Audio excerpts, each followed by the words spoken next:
Konbanwa minasan. Udah hari tu this.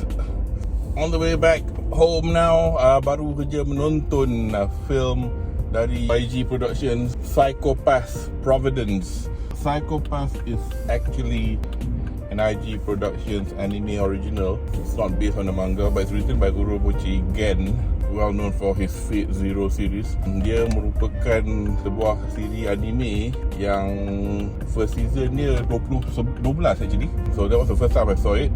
Then there was a second season, I think a few years later. Tapi saya tak tengok season ketiga. And then in between that, there were like 3 other films, and I think this is the 4th film, just to commemorate the 10th anniversary. Last year lah was 10th anniversary, but I think that was when they released it in Japan. Kami kat sini, kat UK ni baru dapat sekarang. I didn't exactly revise the series, nor did I watch the 3rd season or any of the previous film. Redah I tengok.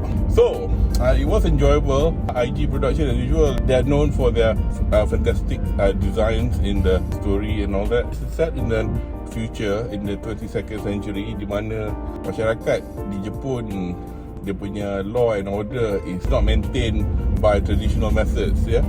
So they've got the public safety department, which basically enforces the law pretty much macam Judge Dredd lah. Dia orang ni both kind of like judge and jury in one, and any kind of crime is set by the amount of what is called a coefficient, in which if it goes above a certain level, that particular person will be considered hostile and should be dealt with. Once a particular criminal is certified to have a particular criminal coefficient yang tinggi, these law enforcers are called inspectors.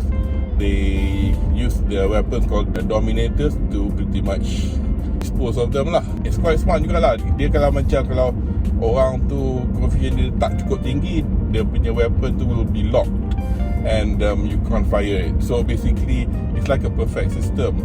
So the system is actually called the SYBIL, SYBIL system. And pretty much obviously in the first season, kita tak tahu sistem ni berasal dari mana. Is it AI or is it whatever? I'll not spoil it, but that pretty much it then explains lah mana datang sistem ni, which is a bit gruesome juga lah. So long and short of it is essentially we follow the main character, which oh my god, malunya aku tak ingat nama dia. Tapi she's voiced by the delectable Hanazawa Kana. And in this film, after what transpired in the subsequent anime, I think up to the second season, half remember what happened lah. Kira macam she's one of these unusual people in the antara semua pegawai public safety department, in which she has this unique ability in which the civil system doesn't really work on her, but she's like this very good goody two shoes person and with a good sense of justice lah.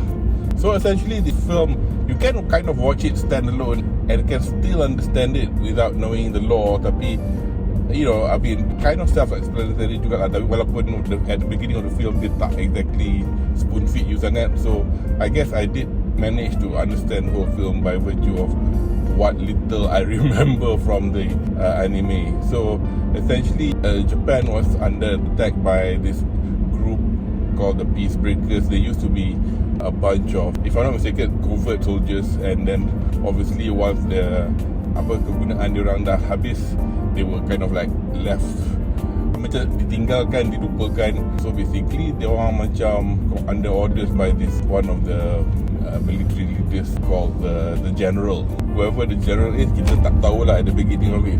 I'm not too sure about these 2 characters introduced at the beginning of it. A guy called Shindo, actually one of the directors for the public safety department, and the other guy is for the Kementerian Luar Negeri kind of thing. So in essence, the good guys have to find out where these peacebreakers are holding up, how they manage to actually, you know, function in such a way that they did look like super soldiers. Kena tembak, kena tikam, macam boleh jalan lagi. Like if you're into IG Productions punya anime like Bad Label and Ghost in the Shell, would have this deja vu of seeing how the concepts of society in this period is also very cyberpunkish. So If you read about how IG Productions made Psychopaths pun, diorang memang macam nak find the next kind of stories that Oshii Mamoru used to make. For Pack Label, in the film, heavy gila dia punya cerita dia semua pasal, you know, like solving crimes in which the bad guys have this weird sense of justice, leaving clues that are so cryptic and, you know, very clever kind of storytelling. And so it's goes in the shell. Even the subsequent film like Innocence deals with like really elaborate concepts on what is exactly the soul and that kind of thing. Yet at the same time, it is a story about a criminal that needs to be caught lah. Tapi macam jenis cerita yang jadi kena tengok 2-3 kali baru macam faham. Actually macam Psychopath pun masa tengok anime dia, memang you really have to sit down and listen to it. So I'm looking forward to see whether or not I should watch the first season and second season balik at the very least. And then if possible watch the film.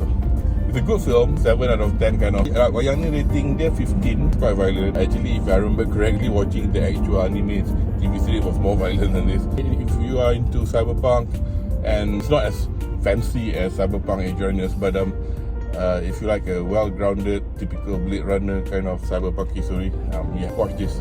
So that's enough rambling from me. Just to remind you guys, this Sunday kita ada bedah untuk Bleach 1000 Year Blood War, The Separation, which is Core 2, jam 9 malam Malaysian time and 2 petang UK time.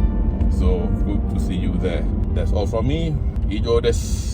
Mata atode.